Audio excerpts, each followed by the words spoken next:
Hello everyone, welcome back to my YouTube channel, and today's tutorial will be about making a hyper-realistic artwork with some of my favorite products. Before we begin with the tutorial, let me share the products that I am going to use in this tutorial.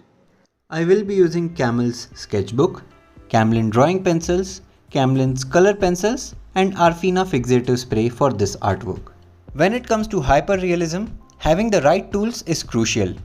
Before we start sketching our hyper-realistic drawing, let's talk about the importance of selecting the perfect drawing pencil. The Camlin drawing pencil offers exceptional quality and precision, allowing you to create your magic on paper. Throughout this process, I will share some important pointers to keep in mind while working on your own hyper-realistic sketches. Now let's learn with Camlin drawing pencils and create our own magic. We will be using Camel's sketchbook, which provides a smooth surface for our drawings. Remember, choosing the right paper is essential for achieving realistic textures and shading. I will guide you through the process of creating a hyper-realistic drawing using this reference image. So let's get started. I will be using the HB grade pencil from the Camlin's drawing pencil set for laying out the base layer for my sketch. Make sure not to press your pencil too hard on the paper or it will leave marks that cannot be erased by the eraser. You can either follow along as I make the sketch, or here's a pause for you to take the screenshot of the basic outline. Once you are done with the outlines, take an eraser and lighten the outlines that we did to make sure that we come out with a cleaner version of our sketch. Now I am using a pointed pen to make the hair strands so that we can achieve the hair texture naturally. I will be using the HB pencil to give the base layer to the hair. Shading is a key element in hyper-realistic art. I'll show you how to create depth and dimension by using Camlin's drawing pencils to blend and layer shades effectively. We shall start with light to dark tonal values so that the depth in the artwork comes out naturally. Here, first I am laying out the entire base with HB pencil, and moving on I will be blending it using a blending stump. You can also use a tissue paper for the blending. Then go ahead for the second layer at the place where the darker areas are and use a 4B pencil for the darker part. Blend that again using a blending stump and go for the next darker tone to add more depth. Here I am using a 6B pencil for the third layer to create more depth and shadows in the same, and finally going in with a 10B grade pencil for adding the darkest values. Now I'll be using a small chopped eraser to make the highlights wherever necessary. Now we'll do the same process with the eye and for the rest of the face by starting with the lightest value, blending it for the base layer and erasing the parts which are lighter for the lighter value. Now I am repeating the same process with the higher grade pencils to darken the areas in the sketch to add more depth. Blending and layering are essential techniques for achieving smooth transitions and gradients. With Camlin drawing pencils, we can easily blend different shades together, creating a seamless and realistic effect. Now to add a touch of vibrant color in our artwork, we will be using Camlin's color pencils. These color pencils offer a wide range of shades and excellent pigmentation.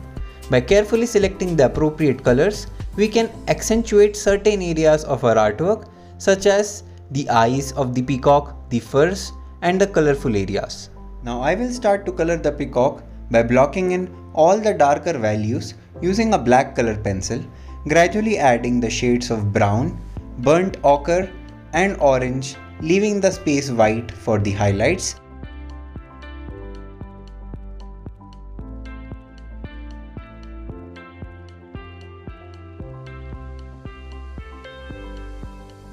To make the realistic fur effect, it's very important for us to mark the direction of the fur and to follow along as we sketch or color.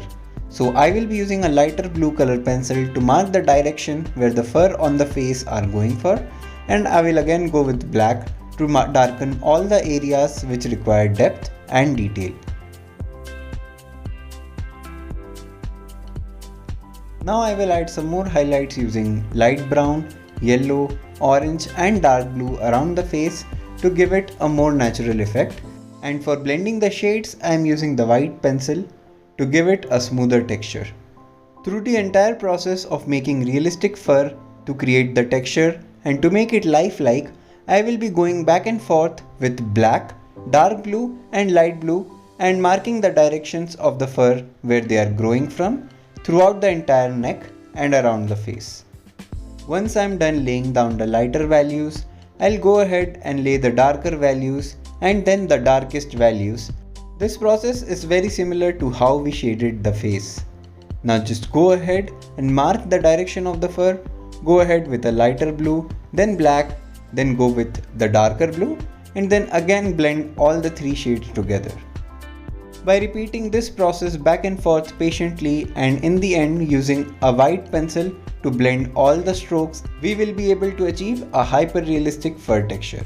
Now to add the top feathers at the head of the peacock, we will be using the same process by defining the darker values with black, going ahead with the base layer of lighter blue, and then defining the edges and going forth with the details with the darker blue. Now moving on to the second peacock, we will be following the same process by starting from blocking the darker areas around the eye, going forth with black, dark brown, light brown, yellow ochre and orange, and adding details around the face using black color to give a more realistic effect. The key to achieve hyper-realism in the peacock is to follow the direction of the feather, and by marking the major landmarks and elements where the feathers are changing their shape or pattern using a black or a darker color, and then following through with the lighter shade of the blue for the base layer and darker shade for the dark layer.